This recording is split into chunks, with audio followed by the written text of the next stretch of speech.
오늘 우리에게 주신 하나님의 말씀은 출애굽기 12장 1절에서 14절에 있는 말씀입니다. 출애굽기 12장 1절에서 14절 말씀입니다.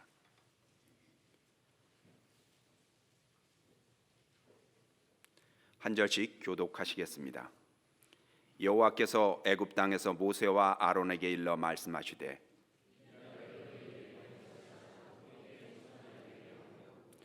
너희는 이스라엘 온 회중에게 말하여 이르라. 이달 열흘에 너희 각자가 어린 양을 잡을지니 각 가족대로 그 식구를 위하여 어린 양을 취하되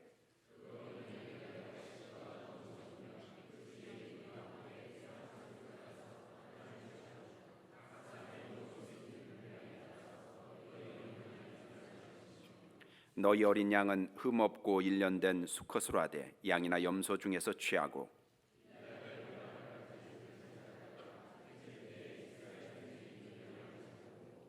그 피를 양을 먹을 집 좌우 문설주와 임방에 바르고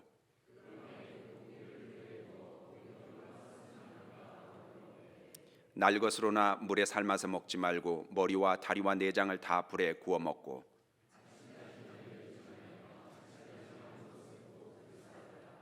너희는 그것을 이렇게 먹을지니 허리에 띠를 띠고 발에 신을 신고 손에 지팡이를 잡고 급히 먹으라. 이것이 여호와의 유월절이니라.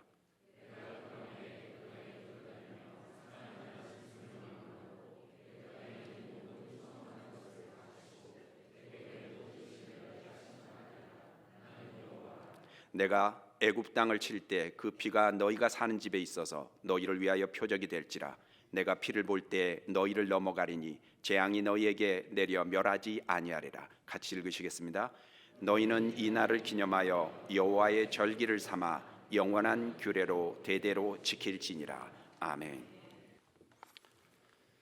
인류 역사에 수많은 사건이 있어 왔습니다. 그 중에는 그저 그런 사건들이 있는가 하면 역사의 흐름을 단박에 바꾼 획기적인 사건도 있습니다. 가장 주목해야 될 일이 예수님의 십자가입니다. 역사를 BC와 AD로 바꿨습니다.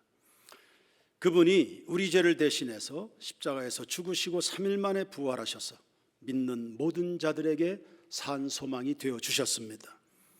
인류 역사의 획을 그었을 뿐 아니라 나 개인의 삶도 변화시켜 주셨습니다.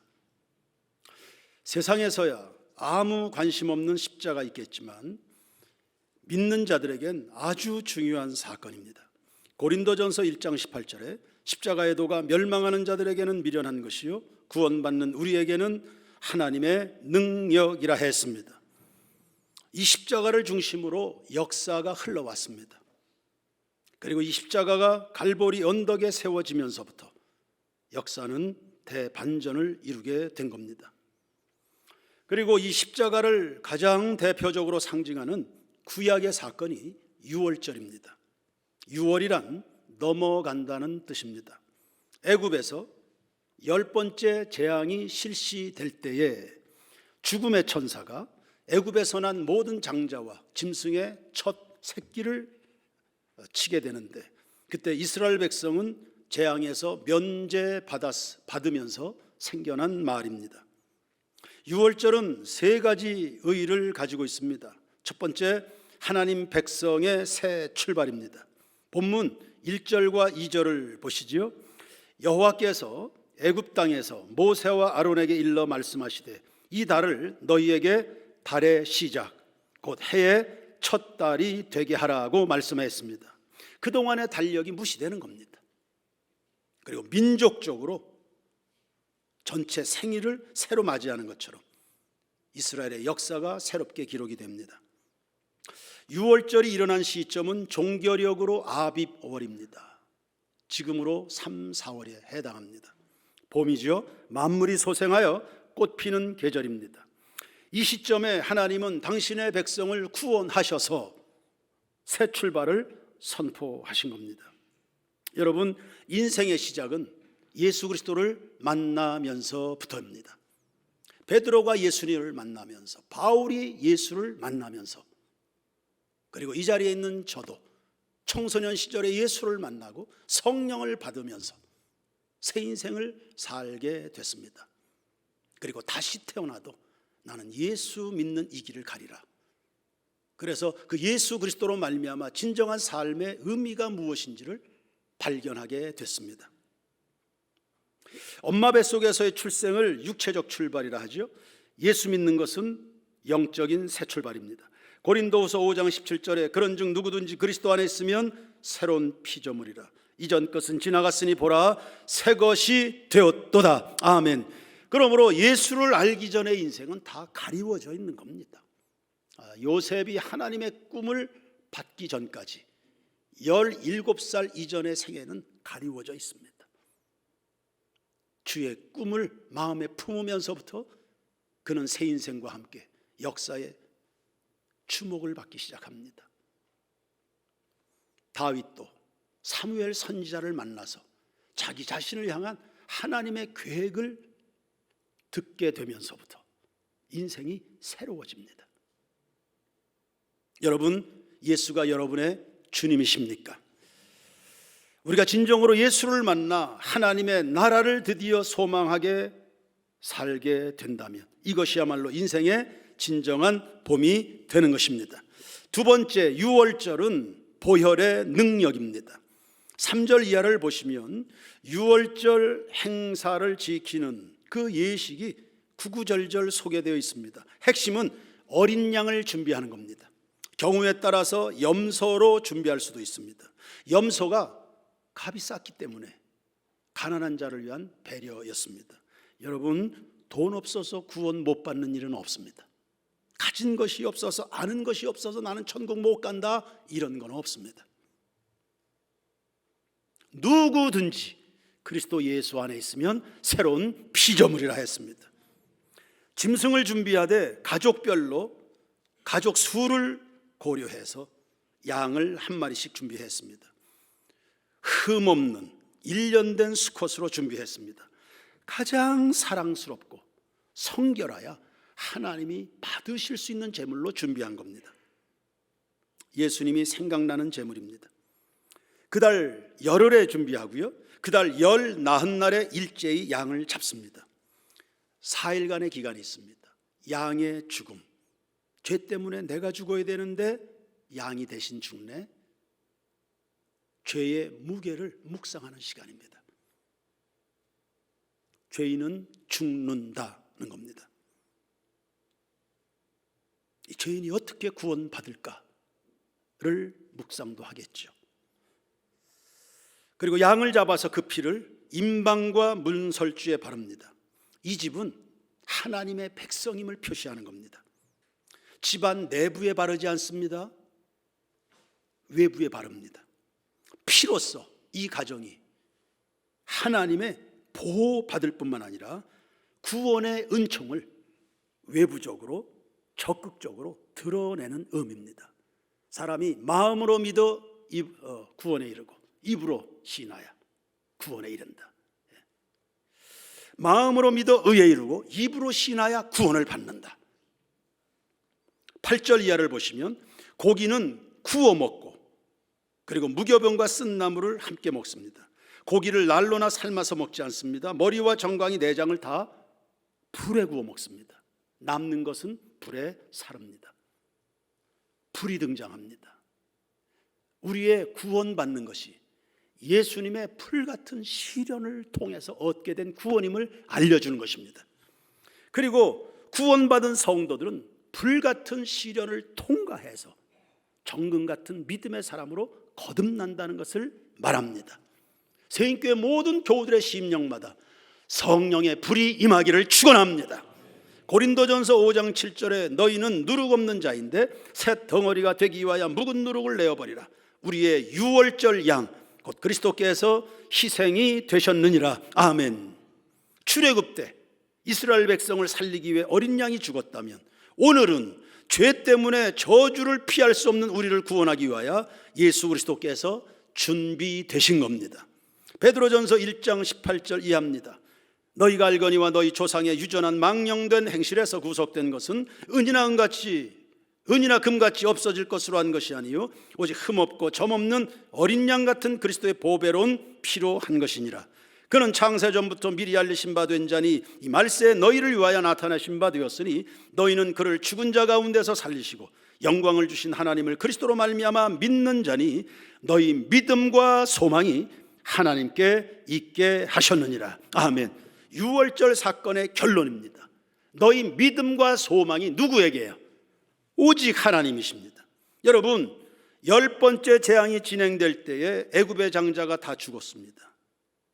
이스라엘의 아들들은 살았습니다.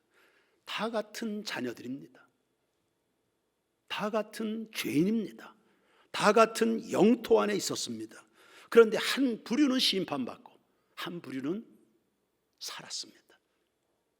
이유가 뭡니까? 차이는 뭡니까? 한 가지입니다. 어린 양의 피입니다. 기독교는 피의 복음입니다. 창세기 3장에 범죄한 아담을 위해서 하나님이 가죽옷을 지어 입히셨습니다. 짐승의 희생의 대가로 죄인된 인간의 허물이 가리워지는 겁니다. 그때 이후로 수없는 짐승들이 인간의 죄를 속하기 위하여 피 흘리며 죽어갔습니다. 그 피가 생명을 속하는 겁니다. 피 흘림이 없은즉 사함이 없느니라. 사람의 생명이 피에 있습니다. 급기야 하나님의 아들이 이 땅에 오셔서 십자가에 몸버려 피 흘려 죽으심으로 나같이 아무런 소망 없는 사람이 구원의 생명을 얻게 된 것입니다. 여러분, 구약엔 짐승의 피가 죄를 속했습니까? 오늘날은 예수님이 십자가에서 피 흘리심으로 여러분의 영원한 구원이 되어 주심을 믿습니다. 그러므로 애굽의 이스라엘 백성들이 자기네 공로가 아니었죠. 짐승의 공로로, 어린 양의 공로로 구원을 받았습니다. 마찬가지입니다. 오늘의 우리 역시 내 공로가 아닙니다. 예수의 공로로 구원을 받았기 때문에 우리의 믿음과 소망이 그분에게 있는 것입니다. 찬송하세, 찬송하세, 주님 나를 구하셨네. 영국에는 윌리엄 캐리 선교사가 있었다면 미국에는 아도니람 저드슨이라는 선교사가 있습니다. 미국이 파송한 최초의 선교사입니다. 버마에서 30년간 사역을 했습니다. 잠깐 귀국해서 선교 보고할 자리가 있었습니다. 보스턴의 한 예배당이었습니다. 많은 사람들이 최초의 선교사였고 30년간 선교 현장을 누빈 선교사가 보고한다니까 많은 호기심을 가지고 몰려왔습니다. 그런데 의외로 그의 보고가 아주 단순하네요. 이렇게 말하는 겁니다. 여러분, 예수께서 내 죄를 위해서 십자가에서 피를 흘리셨습니다. 그 피가, 그 보혈의 능력이 버마 선교지에서도 소망이 되었습니다. 그리고 선교 보고가 끝입니다. 사람들이 다 수근수근거렸습니다. 아니 30년 동안 선교한 사람이 기껏 할 말이 저것밖에 없는가? 선교사가 그 이야기를 들었습니다. 그리고는 또 이야기합니다. 여러분, 예수님의 십자가보다 더 비범한 메시지가 어디 있습니까? 우리가 정말로 목마르게 들어야 될 하나님의 구원받은 백성들이 모여있는 이 성전에서 우리가 들어야 될 진정한 메시지, 비범한 메시지, 십자가 외에 다른 메시지가 있는 것입니까? 예수 그리스도의 십자가가 우리의 전부요 소망입니다 라고 역설을 한 겁니다. 여러분에게도 그렇습니까?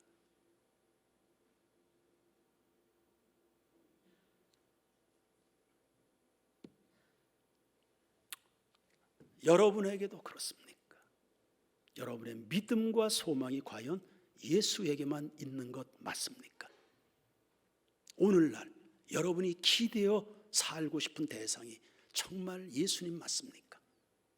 우리의 믿음과 소망이 오직 하나님께만 있습니다. 죄인에게 예수 그리스도의 대속 외에 다른 구원의 방법은 없습니다. 연약한 인간에게, 그리고 할 수 없는 죄인들에게 정말로 의지할 것이 있다면 그럼에도 불구하고 묻지도 따지지도 않고 받아주시는 하나님 아버지의 사랑 외에는 없는 줄로 믿습니다. 무능합니까?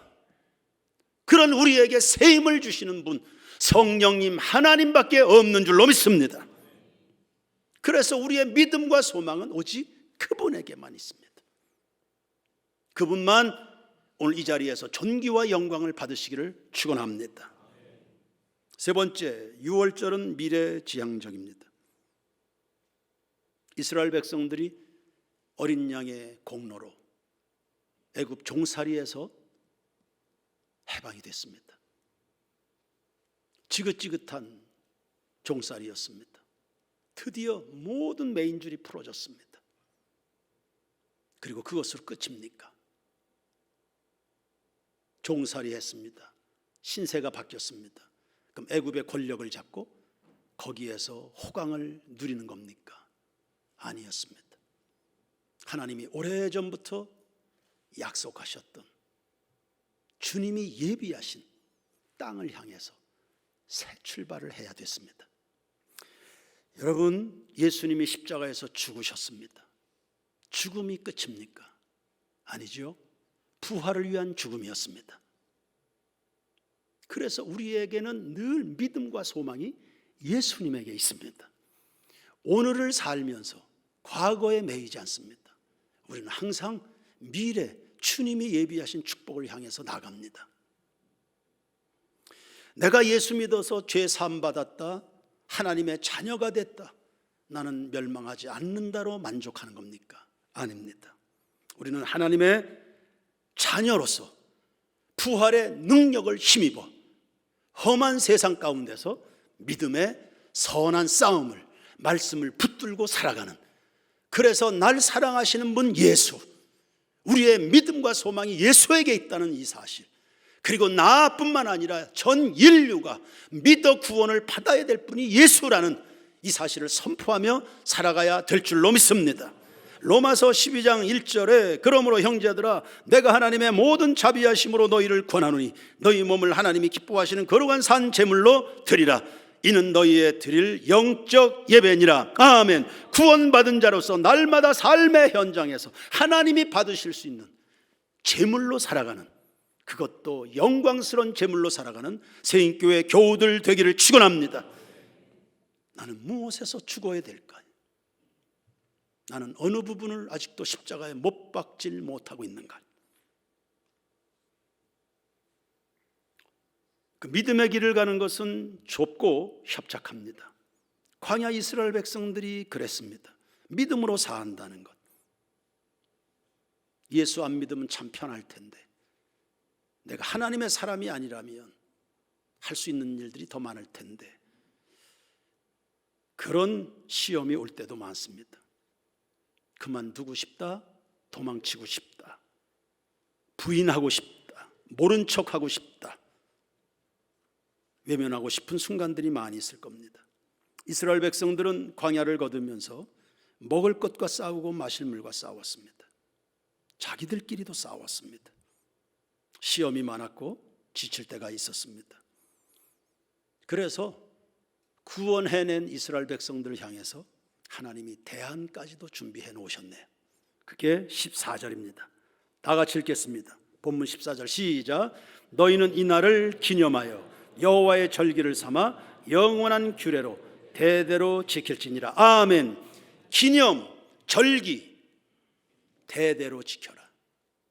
이게 세상을 지침이 없이 살아갈 수 있는 하나님이 마련하신 대안입니다. 예수를 바라봐라. 예수를 깊이 생각해라. 그 시간을 확보해라. 그래서 우리는 주일마다 하나님을 기억합니다. 내가 누구 덕분에 살고 있는지, 내 인생의 주인과 공급이 어디에 있는지, 내 믿음과 소망이 어디에 있는지, 고난주간을 통과하면서 부활절을 맞이하면서 성탄절을 맞이하면서 추수감사 예물을 하나님 앞에 드리면서 예수를 생각하고 하나님 아버지의 사랑을 기억해드리고, 우리 가운데 역사하고 계시는 성령 하나님을 또 떠올리는 겁니다. 그러면서 하나님의 능력은, 주님의 생명은, 내 인생의 영원은 누구에게 있는지를 또 묵상하고 또 묵상하면서 각성하고 일어나고 또 재차 일어나는 것입니다. 이러한 유월절 규례가 발전한 것이 성만찬입니다. 본문에도 먹는 이야기 나오지요. 음식을 섭취한다는 것은 음식과 내가 한 몸이 되는 것을 말합니다. 여러분, 예수를 멀찍이 따라다니는 것 아닙니다. 예수와의 관계력이 여러분 어느 정도입니까? 날마다 나를 예수님과 더 가까이 해주세요. 그 기도도 정확하지 않습니다. 제가 주님과 하나이기를 원합니다. 고린도전서 11장 26절입니다. 너희가 이 떡을 먹으며 이 잔을 마실 때마다 주의 죽으심을 그가 오실 때까지 전하는 것이니라. 아멘. 오늘 우리는 성찬식을 거행합니다. 이 떡을 먹고 잔을 마실 때마다 주님의 죽으심의 의미를 묵상한다.